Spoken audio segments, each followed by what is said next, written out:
kod chunyno ero mar konyo Mama Tabitha kaachiel kod nyithindego eko mondo mi odonje mbalariany inyalo tudri kod od fwambo marwa mar Lolwe TV. Kata kamano ka wadhi mbele Jodak e gwengego eko ma Nyangula mayudore e sub-county ma Muhoroni okwayo sirikal mondo koyie to ogernegi e skulno ero mar sekondar e gwengego eko. Kagiwacho ni gweng'no ero nigi skunde sekondari manok ma ok nyal romo jopuonjre duto e gwengego eko. Kane giloso e kinde mane gitimo tiegruok mar kedo kod iye mohiu e gwengego eko, rewerego eko kotelnegi kod Michael Asudi oyango ni achiel kuom gigo maketo rowere manyiri e andaki mar yudo iye mohiu en chandruok kod nok mar skundego eko mag sekondar e gwengego eko. Asudi bende owacho ni chandruok mar skundego eko chuno rowere mondo owuoth e atua mabor, kawacho ni mano miyo achudhe thuolo mar ketho ratiro margi, kaluwore ni rowerego eko nyaka koro wuoth kata wuoge udi gokinyi ahinya ka gidhi e skunde kendo giduogo gotieno miwuoro. Nyawadgi Tabitha Ochieng bende ojiwo wach makamano ka wacho ni bor mar skundego eko miyo rowere wuok e udi kogwen to duogo e udi gotieno, ka wacho ni mano osemiyo rowere mathoth oyudo chwanyruok e lwet achudhe mabende ketho ratichgi.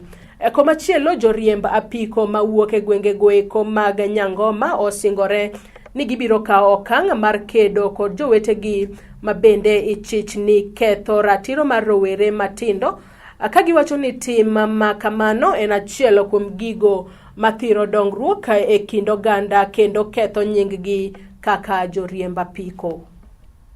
Machiegni en St. Benedict Nyangoma mantiere e dho highway kocha obo makoro mondo mi nyathi owuok kata kaka gul kocha tie Nyando, nyathi wuok Turbiye, nyathi wuok Orago kabiro koni.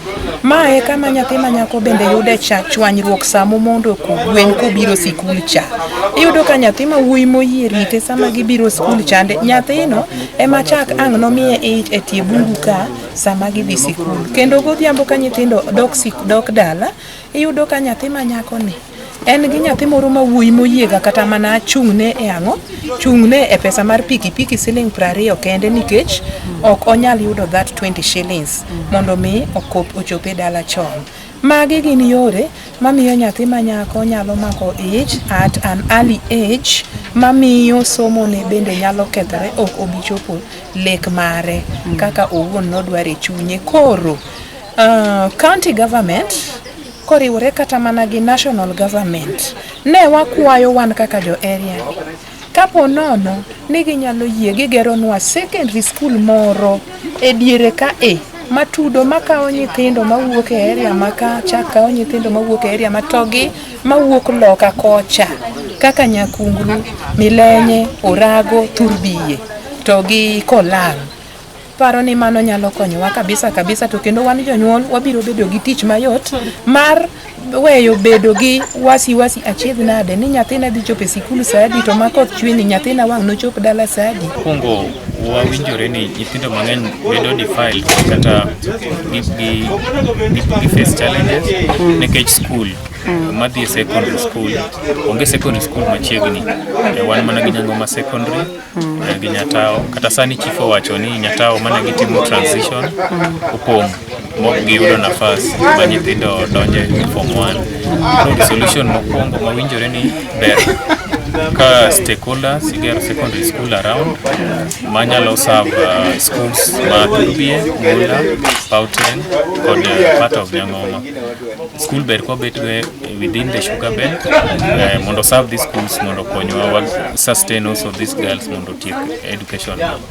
Wawinjore kendo ni jonyuol be oyie kabisa ni gisedok chien kumuoyo gi nyithindgi. Moko wacho ni gisebet mager ok giga nyithindo maber, koro wawinjore ni jonyuol kodok gichako wuoyo gi nyithindgi mondo gi counsel gi, mondo gi mentor gi.